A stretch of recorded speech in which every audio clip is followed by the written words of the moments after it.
I think that rejection is just like the first of a step in a relationship, right? And keep trying.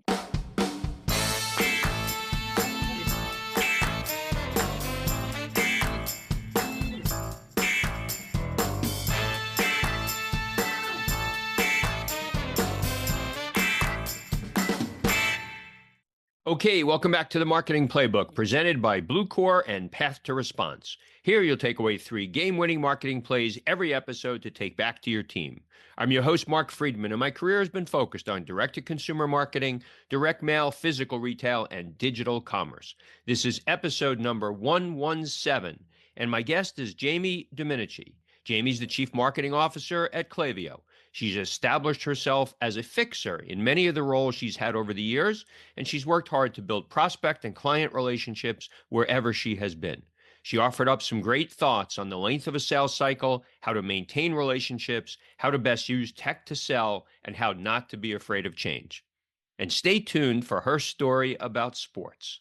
Before we get started, a quick thank you, as always, to Max Brandstetter of the Wow Business Growth Podcast for producing this episode. You can reach him at max@maxpodcasting.com to help bring your podcast to life. Let's open the playbook. Ready, break. Well, hello, everyone. Thank you for joining the Marketing Playbook podcast. Today, I'm joined by Jamie Domenici. Jamie is Chief Marketing Officer at Klaviyo, not Klaviyo, the only CRM built for B2C brands. She's served as their Chief Marketing Officer since August of 2023. With more than 20 years of experience in SaaS marketing, Jamie has become a pioneer in SMB marketing and a champion for small businesses. Prior to Klaviyo, Jamie served as the CMO of GoTo, a provider of SaaS and cloud-based remote work tools for collaboration and IT management. And before that, she held various leadership marketing roles at Salesforce for over 10 years. Jamie lives in the San Francisco Bay Area with her husband and 2 daughters, and she's joining me on a Monday. Jamie, welcome to the show. Thank you so much for having me. Well, it's really nice of you to start your week with me. I appreciate it. I'm sure you're busy. We like to start the show by getting the guest's first story. Where were you brought up? Is there anything in your background that might have suggested that your career would develop the way it has? Well, okay, fun fact. You said I live out, the San Francisco Bay Area, which is accurate. I live in Burlingame, California, which is a small town right by the San Francisco airport.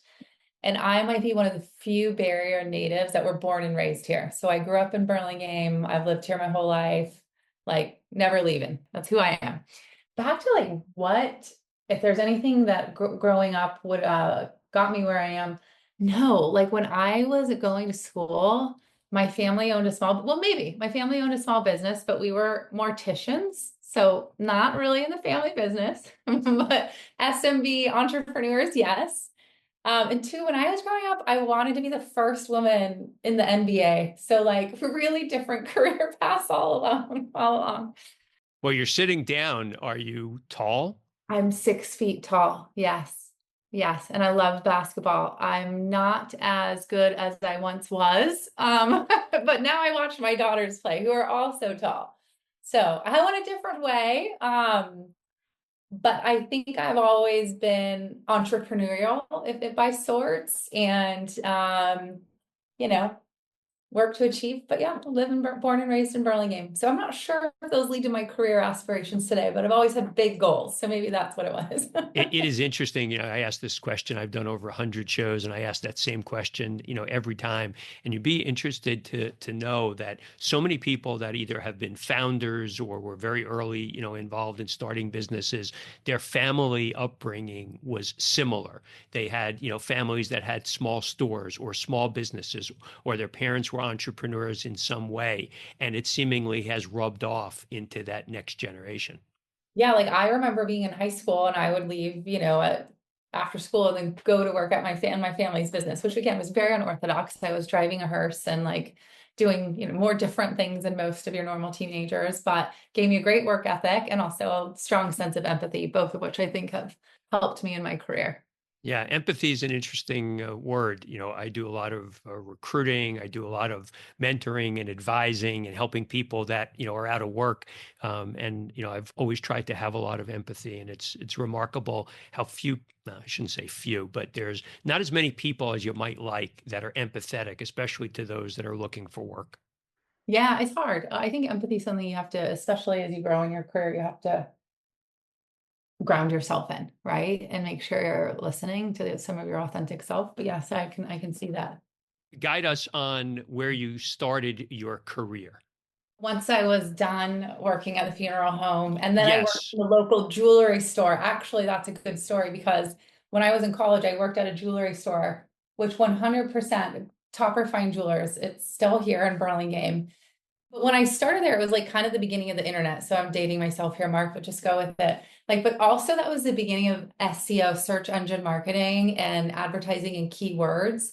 So when I was working at Topper, right when I got out of college, they started bidding on keywords for luxury watches and became the number one dealer for Omega watches, if you're familiar with them, and still are to this day, but it was purely because of their marketing strategy. So I think that helped propel me in my career, which my first job was at OSI Soft.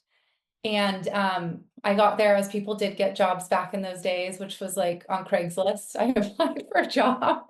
This is the 2000s.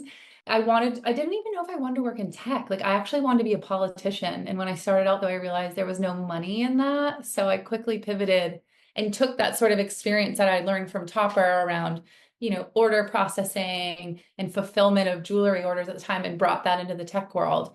So I worked at OSI Soft, and there I learned like the foundations of operations. I did order processing. I learned about how get an order approved, how you put it in a system, how you get all the contracts, sort of the back end financials. And over the 5 years there, it gave me a great introduction into SaaS, into tech, and into business, which kind of was a great sort of bedrock for the rest of my career. It's interesting, you talk about operations and, in reading your background, you've been in sales operations roles. Can I know what a salesperson is. Most of the listeners are going to know what a salesperson is, but what do the sales operations people do? CRM. So CRM is another thread in my career, but we basically help use technology to help salespeople sell, right? And in the B2B world, a sales rep has to create an order. They have a customer, they get a lead, they create an order, they track that order through a system. When they go to close the order, they need to make sure they have the right contract, they have the right account information, the right discounts to get the right commission, to get the right fulfillment for the customer. So it's kind of that whole end-to-end process that typically happens more systematically.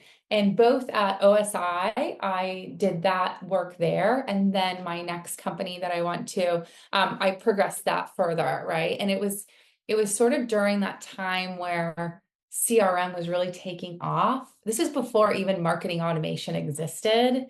And so my job was in, these mid-sized companies to go figure out how you operationalize the back end, so the front end can go do their job, sale, market, support, whatever it may be.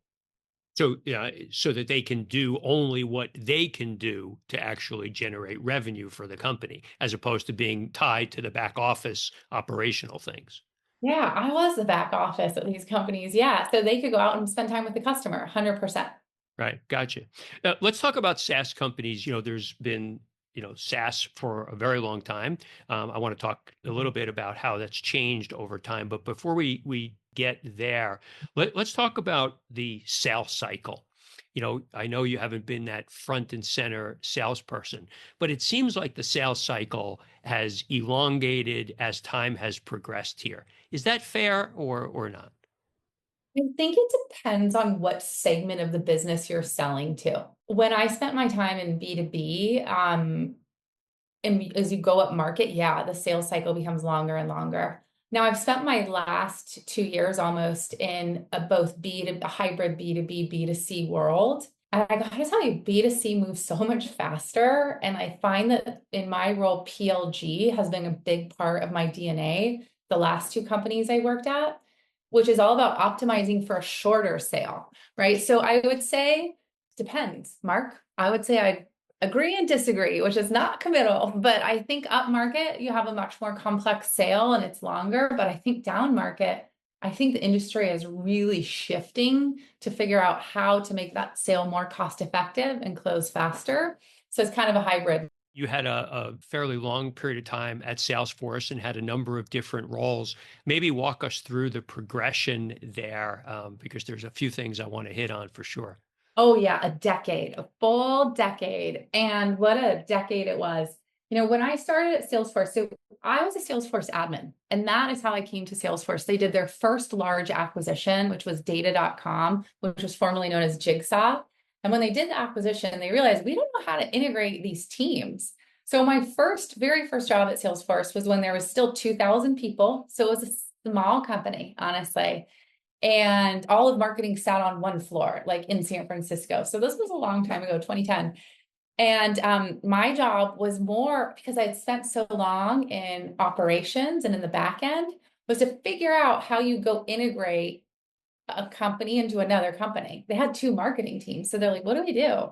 So there was people, process, technology, all of that fun stuff was my first job. But over the 10 years, I changed roles, almost every 2 years, 18 months. And it wasn't because I was in trouble. They were passing me around, Mark. It was because I kept getting pulled to the next problem. I was like a fixer. If something was wrong, come fix it. So I went from data.com, I went to Sales Cloud, where I ran, Sales Cloud was moving up market and starting to go into the enterprise. I did that for a while. Then I went onto the Analytics Cloud. We had done a huge launch with wave.com, the Beach Boys, surfboards. It was an awesome launch. But then we need somebody to come make money. So they brought me in to figure out how are we going to generate this new product? How are we going to generate revenue from this new product? After that, I did SMB. We've done a ton of acquisitions, and we had like 6 companies that we acquired, which was amazing, but they were all marketing to small businesses. And the small businesses hated it. They were overwhelmed. Like, Salesforce is sending me 7 emails a day. So my job was to go build a segment. How do we think about one integrated marketing team that sells to the small business, which was awesome. That was a really great job. After that, I've done every role in marketing. So I was like, well, what else can I do? So I actually went over to customer success. I highly recommend that to any CMO, any marketer out there, because learning post-sale really gives you an appreciation for the full customer life cycle. And my first job there was to figure out sort of adoption at scale. And you know what applies? Like the same things you do to build a journey and sort of that marketing at scale motion applies to the back end. So I've built out, the adoption at scale for Salesforce and a bunch of other things. So, I did a little bit of everything in that 10 years. And I started, there was 2,000 people. I left and there was like 30,000. So I saw a lot and had a lot of great experiences while I was there. So you seem to have thrived, in change. Not everybody likes change. You seem to seek it out. How did you deal with that change? Moving into different parts of the organization, having to reestablish yourself again. How did you do that successfully? Well, I think you pegged me. I thrive in change. In fact, like I love a little bit of controlled chaos. If everything's solved and I'm just tweaking things, I personally get pretty bored. So I loved that complexity. I sought it out, and I still do. And I do have a method to my madness. I like to go into an org and quickly, I kind of subscribe a little bit to multipliers, if you ever read that book or that leadership philosophy. But whenever I go into something new, I really like to meet the people, build relationships quickly, but then also find big goals that bring the team together to work on. So I also like to push the boundaries, think outside the box, have a big goal that we go after and do so quickly. So I like to find results out of the gates. Some people love it, but if you like status quo, I'm a terrible CMO to work for. As you think about, these big companies, I've worked in digital commerce for a lot of years and have worked with, Salesforce and the Oracles of the world, and certainly, Klaviyo. And one of the challenges, and you kind of touched on this for the customer, for the brand, is navigating efficiently through these organizations, especially when they have multiple lines of businesses that are not being sold by the same people. That's really frustrating for a customer. How do you help your internal folks efficiently sell to somebody like me? So it's so great because not great. I see that in two sides. I see that internally, and I actually see how Klaviyo solves that for our customers. So like I always tell this story, there's a true story of a customer who came to us and they sell sweatshirts. I won't tell you who they are, but they sell sweatshirts, very popular, cool sweatshirts. And they had shipped out a bunch of sweatshirts and they were the wrong sizes. So the customers got them. And I'm just gonna say, I have two teenage daughters. They're wanted one of these sweatshirts so bad. They got the wrong size and they were crushed. The instant gratification generation. This was a very bad moment. But so we're calling support, but at the same time, the marketing team is like, oh, I just sold them a sweatshirt. I'm gonna send them an email to sell them sweatpants. And do you know what a bad experience that is when you're mad? Your teenage daughter is mad at you. You're trying to get the right size, and then here someone is marketing to you again. Like that is a horrible, horrible experience. So Klaviyo, we talk about how do you think about that holistically and try and bring those worlds together so you're communicating through one voice. And I would say internally the same thing. That's why I did customer success, because I have an appreciation that I'm not just sending emails to close a deal and then move on. Like as a company, we have to show up one way to the customer. So we know when they're happy, when they're not happy, when they want to buy more. So to do that, like we rely heavily on technology, both for our customers and for ourselves, and using, in my case, marketing automation or CRM to really bring all of those conversations together in one place so that you actually know your customers and build relationships with them, I think is critical, critical to having successful, long-lasting relationships with your customers. What happens your team is on the sales side and there's a lot of rejection, even for the best companies. How do you counsel the folks that you work with on rejection? I think that rejection is just like the first of a step in a relationship, right? And keep trying. I spent like last weekend, I was at a conference in Palm Springs and I met with, 40 customers on site. 30 of them use one of our products and they use one of our competitors. For me, I was okay with that. I'm like, that's great, but I'm going to build a relationship with you. I'm going to know your name. I'm going to know what's working. We're going to deliver a great product. And I'm going to keep coming to the table, telling you about the value and opportunity that we can bring.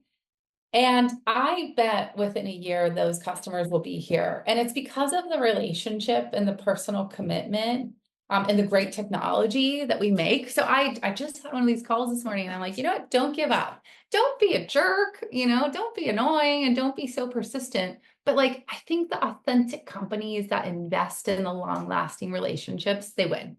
I tell my reps, just first rejection, get back out there. And how can I help as a CMO? I try and do as many sort of exec relationships as I can because I think it matters, if your company's truly invested in a partnership with your customers. So they'll also try and lead from the front. Leading retail brands are seeing 3-year customer retention rates that average 59%, while the industry average is only 22%. What makes the difference? It's a philosophy and framework called customer movement. Customer movement centers your strategy on customers rather than channels. It's the practice of understanding customer value and moving shoppers through the life cycle more often and more efficiently. From unknown visitors to known shoppers, from non-buyers to new buyers, from one-time buyers to repeat, and re-engaging those who threaten to slip through the cracks. Bluecore is the retail marketing technology behind customer movement, working with more than 400 leading retailers and D2C brands such as Gap, Neiman Marcus, Carhartt, and Tapestry. Learn more about customer movement and how to create a more active, profitable customer base at bluecore.com. Let's talk about Klaviyo. So for those uneducated, but everybody that listens to this show is educated, tell them what Klaviyo is doing. Great question. So Klaviyo has been around for a while, the last 12 years. We are in the B2C space, so we help companies that are selling direct to consumers. and we're their CRM. Like we basically help them communicate through their marketing support and all of their data channels to build relationships with their customers. So if I go a level down, go back to that sweatshirt example, we help you email, SMS, and we can also help you support your customers. So automate that entire life cycle. But what Klaviyo does so well is we capture every single interaction that you have with the company. So if you go on your website or you buy a sweatshirt today or you open an email tomorrow, we capture that entire history of your customer so that you can know them, understand them, and know when and how to market to them. So it would, again, as a user of the tools, many would think of Klaviyo as, if you gave them unaided questions, they are my email and SMS provider. Yeah. You position yourselves as a B2C CRM solution. I know you've had a lot of press recently about the expansion. So maybe talk about that and, what you hope, in a year or two or three, when you ask people, what does Klaviyo do for you? They're going to perhaps answer it differently than they might today. That's a great question. So when Klaviyo started in 2012, they were a database. Our founders were our co-founders from Harvard. They were cool nerds. I'll give them to that. They were cool nerds.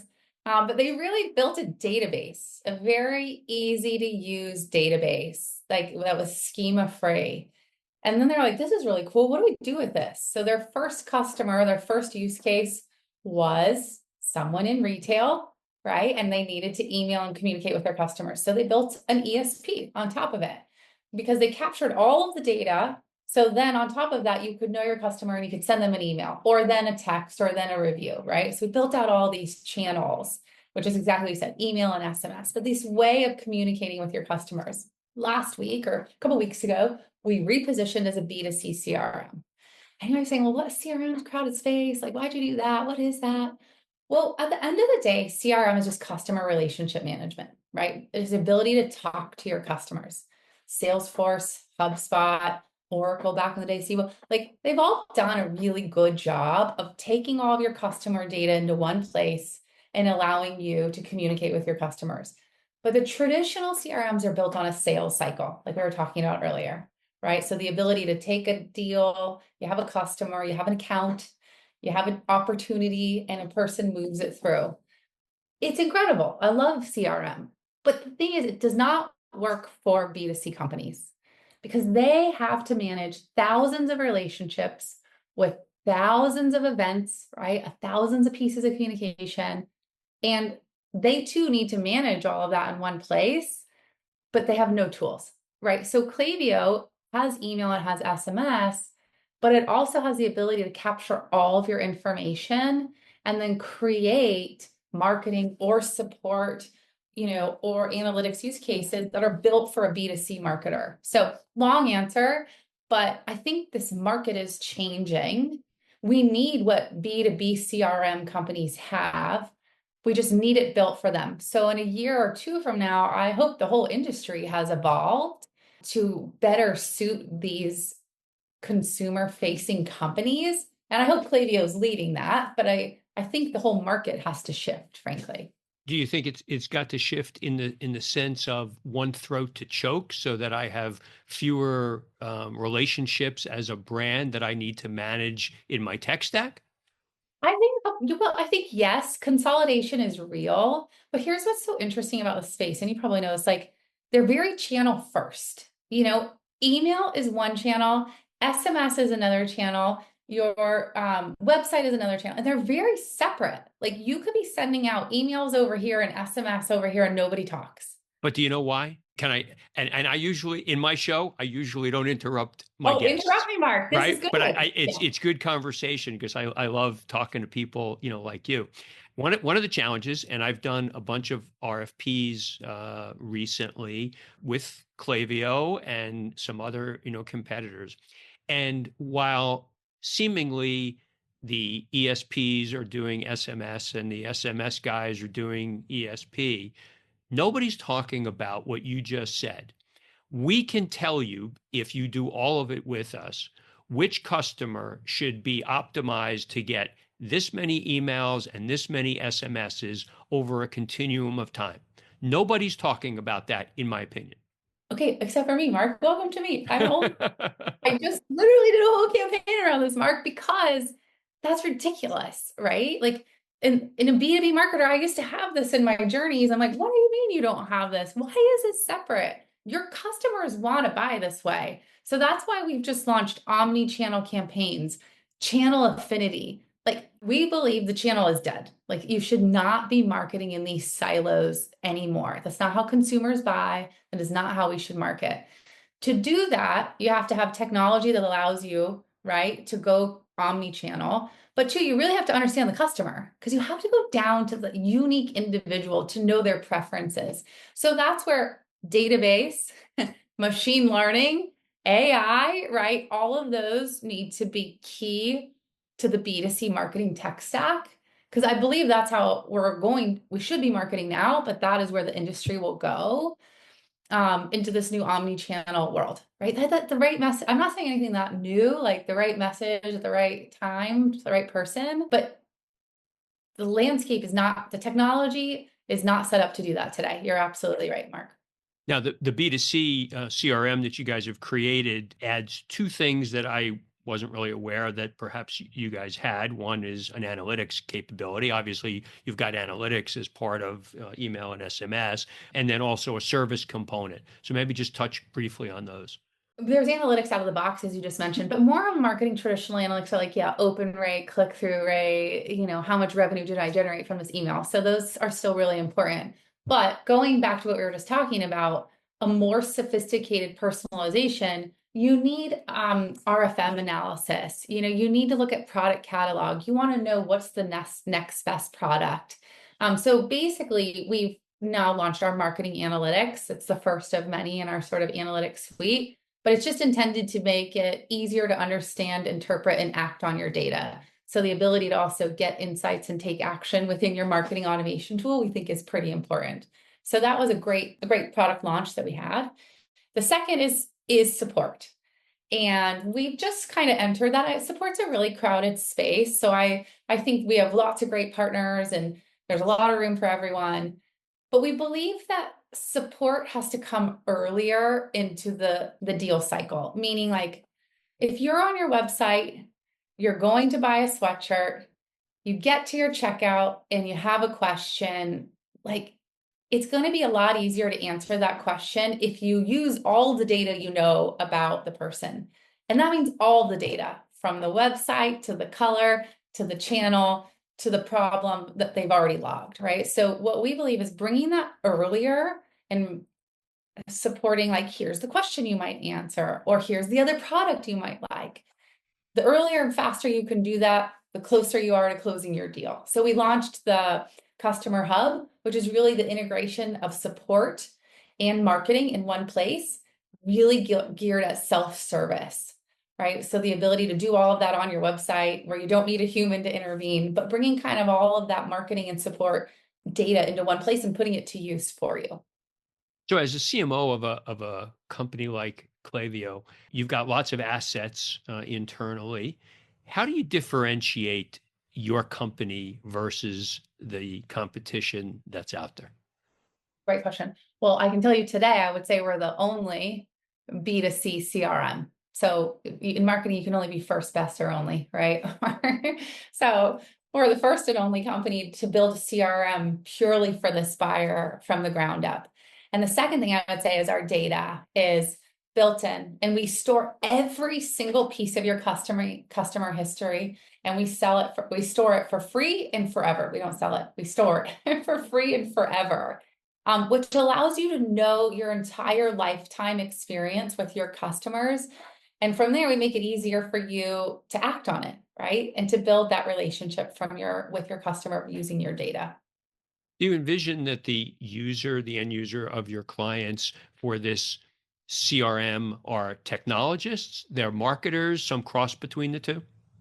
That's a great question. I always say our customers, I used this term earlier to describe our founder, but I find that our customers are a crossover of both. I call them cool nerds, right? I call myself this because you're marketers, but you have to be incredibly smart about how you scale your relationships with your customer. So I think you have to have a little bit of right brain, left brain, to use Klaviyo. But I also think marketers by design want to be creative. So the more that we can automate, the more that we can leverage AI, the more that we can tell you what to do next, like next best product, next best campaign, next best flow.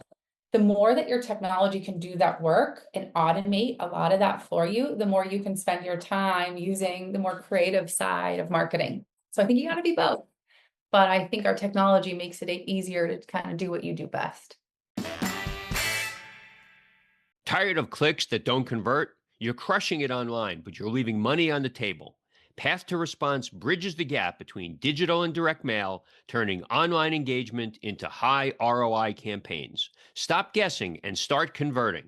Visit pathtoresponse.com and unlock your full customer acquisition potential. Path to Response, where clicks meet conversions delivered. Visit pathtoresponse.com and unlock your full customer acquisition potential today. We're down to the end of the show. See, that went relatively quickly. Thank you. So we do a 2-minute drill, 7 questions, 1-word answer. Are you ready? 1 word. Okay. All right. That's going to be tough. Okay. Nobody ever sticks to 1 word. I've said that 100 times. A brand that you admire or that inspires you. Nike. Favorite app on your phone. Oh my God. I have a lot. I feel like I've been traveling a lot, so I'm very dependent on my United app, honestly. I hate to say it, but I do. It's very good. I've compared it to a few others. I fly mostly United, and it's far better than most. Last website other than Amazon that you shopped from. My husband gets this bill a lot, my Nordstroms.com. Something that you're not good at, but wish that you were. Singing, terrible singer. I like to rap to compensate. Charitable organization that you're passionate about. NCL, it's a national charity league that my daughter has participated in the past. Yeah. If you had one superpower, what would it be? Well, beyond singing, I feel like my biggest Achilles heel is time, right? I never have enough time. So maybe I'd be a time traveler to kind of compensate, find more time. Other than family, what's your most prized possession? Gosh, I'm not really like a big possession person. So I have a tree in front of my house that my grandma planted. It blooms once a year. It's this week on her birthday, honestly, Mark. Very important tree. So I'm going to say my tree is my most important. All right. I love that. That's great. Where can people reach out to you, Jamie, on social media, should they be interested in doing so? Oh, LinkedIn. It's my favorite place. My pastime away from the United app. I'm on LinkedIn. So it's great. Hey, this was great. Thank you for doing it. I really enjoyed the conversation and continued success in what you're building there at Klaviyo. Yeah, thank you so much. It was so nice to meet you. This was great. That's it. Today's game ball goes to Jamie Domenici for coming on the Marketing Playbook. To me, today's 3 game-winning marketing plays were as follows. Number 1, relationships. Jamie might have used this word more than any other during our conversation. Whether you are a B2B or B2C marketer, you need to establish and maintain and evolve your relationships with targets and customers. Jamie said that rejection is the first step in a relationship, so if the time is not right now to get the sale, it doesn't mean that you can't get one down the road. Continue to demonstrate your value prop, your reason for being, how you can help that prospect, and in time, you might just close a sale. Number 2, change. Not a new discussion for this show. Jamie describes herself as liking controlled chaos. She's willing to make changes, ones that she thinks will drive the business forward. And in her own professional life, she seems to have thrived in being the fixer, moving from one role to another to help solve a problem. Don't shy away from change, as with each change you make, you'll learn something new for the future. And number 3, take a big swing when you can. Jamie talked about this as it pertains to her work, but it's also relevant for consumer brands that are testing. Oftentimes, we want to test things on our website simply because we can, but those tests might not yield a significant outcome. Of course, you don't know until you try, but sometimes you have a sense even before you start that even if it works, it's not going to move the needle in the business. Do not be afraid to take a big swing, one that has minimal risk, but huge upside if you're successful. Thank you, Playbook marketers, for listening to another episode. If you want to check out more pages of the Marketing Playbook, make sure to subscribe on your favorite podcast spot and leave us a 5-star review on Apple Podcasts.